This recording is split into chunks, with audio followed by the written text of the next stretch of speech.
अब मार्केट में ऑलरेडी इतने सारे गेम्स हैं जिनको इतनी ज़्यादा प्रशंसा मिली हुई है, इतने बड़े बड़े स्टूडियोज़ हैं, उनके जो गेम्स सुपर डुपर हिट हुए हैं, उन्होंने इतने मिलियंस ऑफ डॉलर्स कमाए हैं। तो आपने ये सब गेम्स देखे ही होंगे, ये सब गेम्स के बारे में सुना तो डेफिनेटली होगा। लेकिन सैडली मार्केट में ऐसे भी गेम्स हैं जो बहुत ही बढ़िया होते हैं, लेकिन सैडली उन्हें उतनी आई बॉल्स, उन्हें उतनी प्रशंसा नहीं मिलती है, which is sad for gaming community and gaming producers in general. आज मैं इसी टॉपिक के बारे में बात करने वाला हूँ। Hello guys, welcome to another video Sharma talks. आज मैं जिस टॉपिक पे बात करने वाला हूँ वो है top 5 underrated games that you must experience. मैं सीरियसली बोल रहा हूँ भाई, मैं अंडी वंडी चढ़ा दूंगा अगर तुमने नहीं खेला ये गेम, ठीक है। तो स्टार्ट करते हैं नंबर 5 के साथ। भाई नंबर 5 चल मैं पहले बता देता हूँ। नंबर 5 है बैटमैन आर्कम ओरिजिन्स। यस, अब आर्कम सीरीज़ आपने खेली होगी, ये मत बोलना है आर्कम सीरीज़ ऑलरेडी बहुत ज़्यादा वाइडली अप्रिशिएटेड है। मैं आर्कम ट्रिलॉजी को नहीं बोल रहा, let me clear a doubt. Arkham trilogy जो है वो है बैटमैन आर्कम असाइलम, सिटी और आर्कम नाइट। लेकिन उस ट्रिलॉजी में आर्कम ओरिजिन्स नहीं आता क्योंकि ये दोनों अलग अलग स्टूडियोज़ ने बनाए थे, और इसी चीज़ के चक्कर में आर्कम ओरिजिन्स को उतने आई बॉल्स नहीं मिले जितने मिलने चाहिए थे। बिकॉज मैंने भी जब ये गेम खेला था तो खेलने से पहले मैं भी 2 बार सोचा था क्या मुझे खेलना चाहिए, क्योंकि ऑलरेडी इसके अराउंड इतनी नेगेटिव पीआर था। But when I played it, ठीक है, आई नो इस गेम के साथ थोड़ी सी 1-2 चीज़ें गलत थी, कि जैसे इसके ग्राफिक्स तब भी हल्के से आउटडेटेड लगते थे, but regardless of that it had a strong story, it had a good game play में आपको कुछ भी दिक्कत नहीं आई थी। एंड गेम प्ले में बल्कि 2-3 चीज़ें कुछ एक्स्ट्रा ऐड ही हुई थी।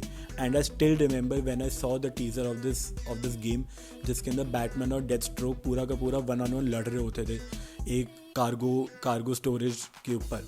वो इतना बढ़िया ट्रेलर था ना कि उसके अंदर एक तो पूरा का पूरा आर्कम सिटी के अराउंड, पूरे गॉथम सिटी के अराउंड वो विंटर वेदर की वाइब्स होती है, वो इतना बढ़िया था। और इसका डीएलसी भी जो कोल्ड हार्ट था, वो डीएलसी मुझे बहुत अच्छा लगा था। बैटमैन आर्कम ओरिजिन सिर्फ इसी चक्कर में पिसा था, ये दूसरे एक स्टूडियो ने बनाया था, और इसका जो मेन विलन था ब्लैक मास्क, उसका रिवील बहुत लोगों को अंडरवेलमिंग लगा था। सिर्फ इसी वजह से इस गेम को उतने आई बॉल्स नहीं मिले, जो कि मेरे हिसाब से बहुत अंडररेटेड गेम है।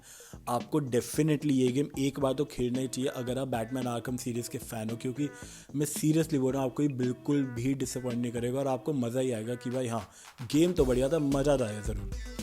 अब मैं आता हूँ नेक्स्ट गेम पे, नंबर 4 है डेथ स्ट्रैंडिंग, जो कि भाई अपने हिडियो कोजिमा ने बनाया है।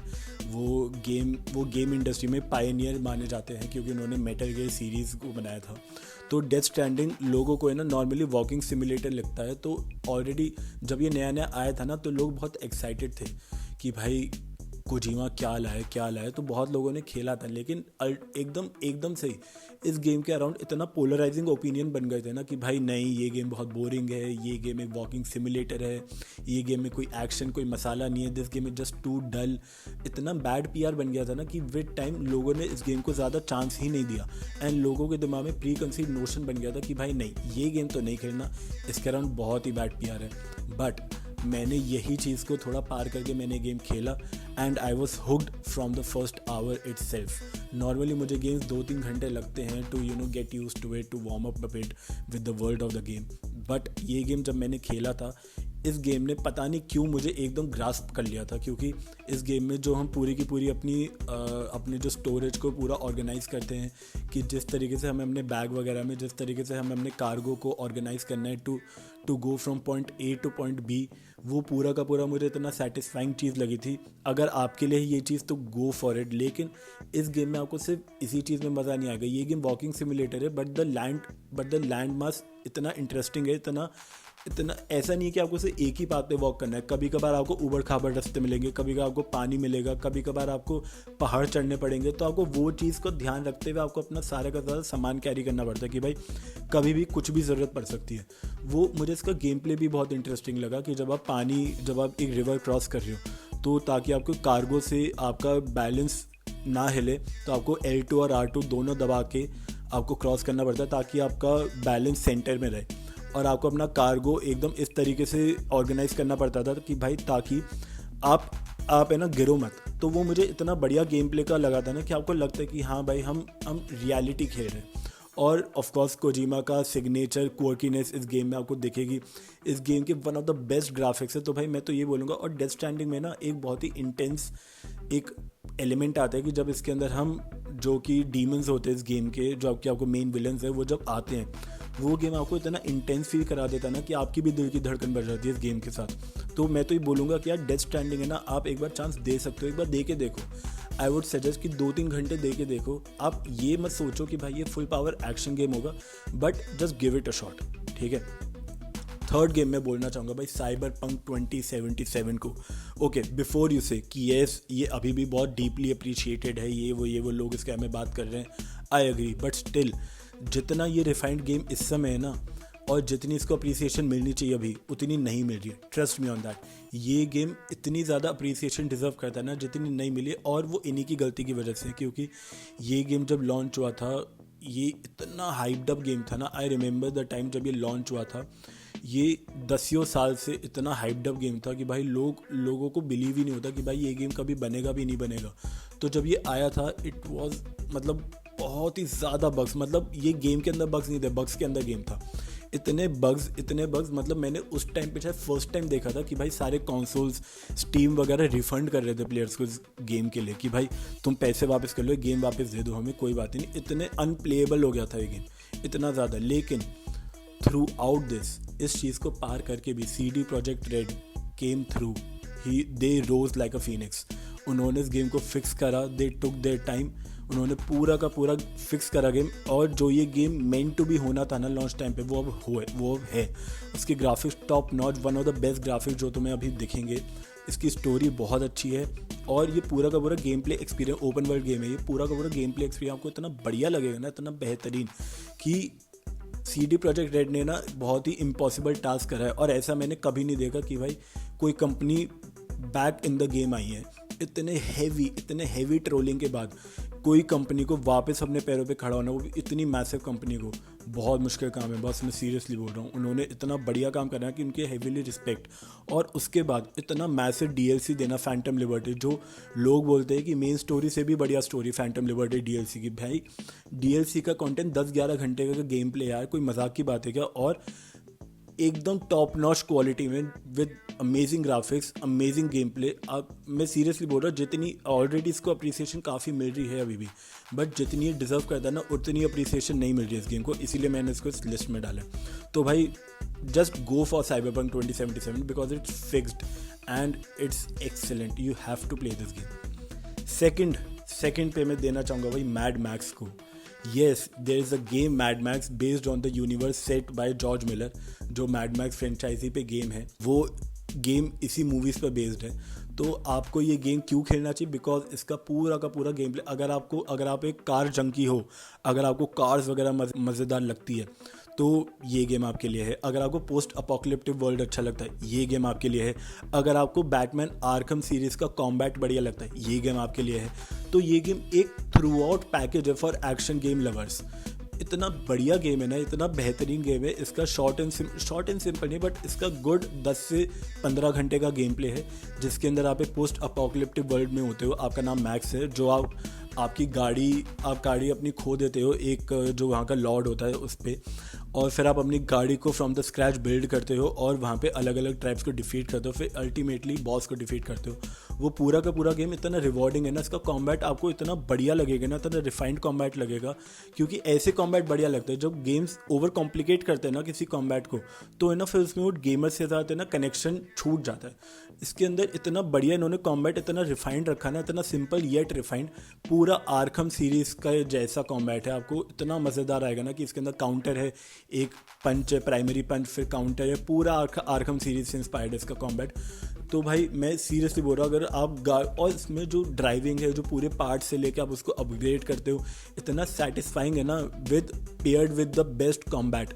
आपको मज़ा आ जाएगा ये गेम खेल के। सीरियसली बोल रहा हूँ, ये गेम सही मायनों में एकदम एक्शन गेम है, आपको बहुत सही लगेगा ये। इसीलिए मैंने सेकंड नंबर पे रखा, क्योंकि इस गेम के बारे में कोई बात ही नहीं कर रहा यार। मैं सबको बोलता हूँ, किसी ने खेला ही नहीं है गेम मैड मैक्स, तो यार मतलब सबको एक ना एक बार तो खेलना ही चाहिए, सबकी लिस्ट में आ जाएगा one of the favourite game में, इतना बढ़िया ये गेम। तो नंबर 1 मेरे लिए बहुत ज़्यादा अंडर अप्रिशिएटेड गेम है। नंबर 1 मेरे लिए होगा डेज गॉन।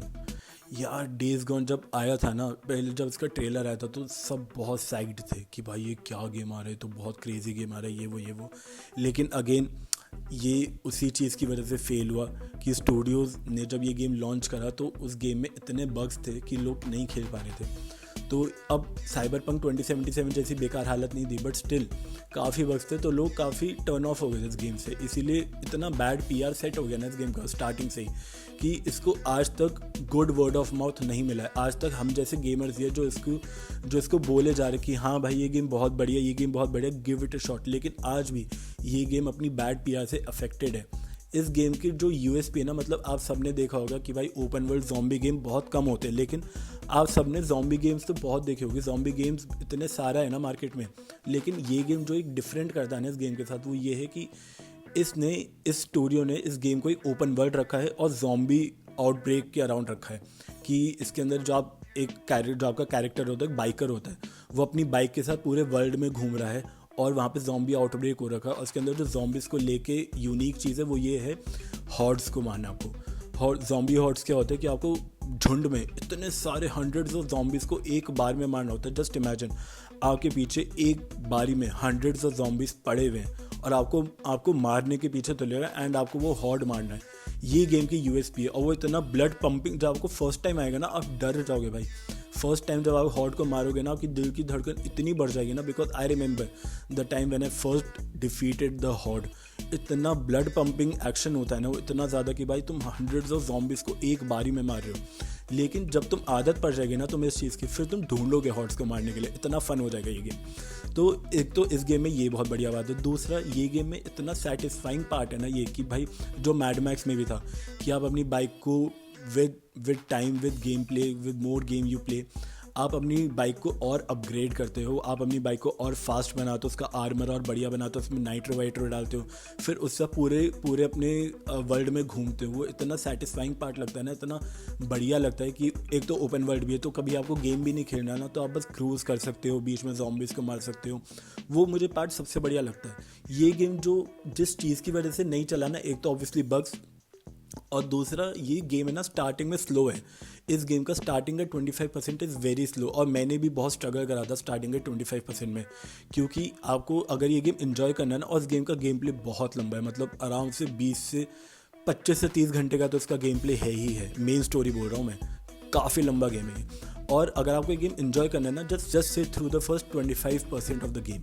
आपको वो 25% निकालना है गेम, उसके बाद वो इतना ग्रिपिंग नैरेटिव हो जाएगा ना, इतना बढ़िया गेम प्ले हो जाएगा, क्योंकि जब आपने और चीज़ें अनलॉक कर दी होगी, और चीज़ें आप समझ गए होंगे कि कैसे खेलना है गेम, स्टोरी में आपको और बढ़िया चीज़ आ जाएगी, तो तब आपका स्किन इन द गेम हो जाएगा, तब आपको और मज़ा आएगा इस गेम में। तो भाई मैं तो बोलूँगा please just go for days gone. आप नेट पे भी देखोगे ना तो बहुत सारे मेरे जैसे गेमर डेज गॉन को डिफेंड करेंगे आज भी, लेकिन इसकी इतनी बैड पीआर हो रखी है ना कि स्टूडियो ने इसका सेकंड पार्ट कैंसिल कर दिया। सोनी ने, ये गेम क्लिफ हैंगर पे ख़त्म होता, सोनी ने इसका सेकंड पार्ट कैंसिल कर दिया, विच इज़ जस्ट सैड, क्योंकि ये गेम डिज़र्व कर जाता है सेकंड पार्ट। ये गेम इतना बढ़िया है, तो भाई please give it a shot, please play this game. और आप अपने अंडररेटेड गेम्स ऐसी कमेंट सेक्शन में मुझे बताना, क्योंकि मेरी लिस्ट ख़त्म हो चुकी है। मैं ऐसे और लिस्ट बनाता जाऊँगा, ये सिर्फ एक लिस्ट नहीं है, ऐसे और पार्ट्स आएंगे इसके। So yes, till the next video, this is me from Sharma talks, signing off.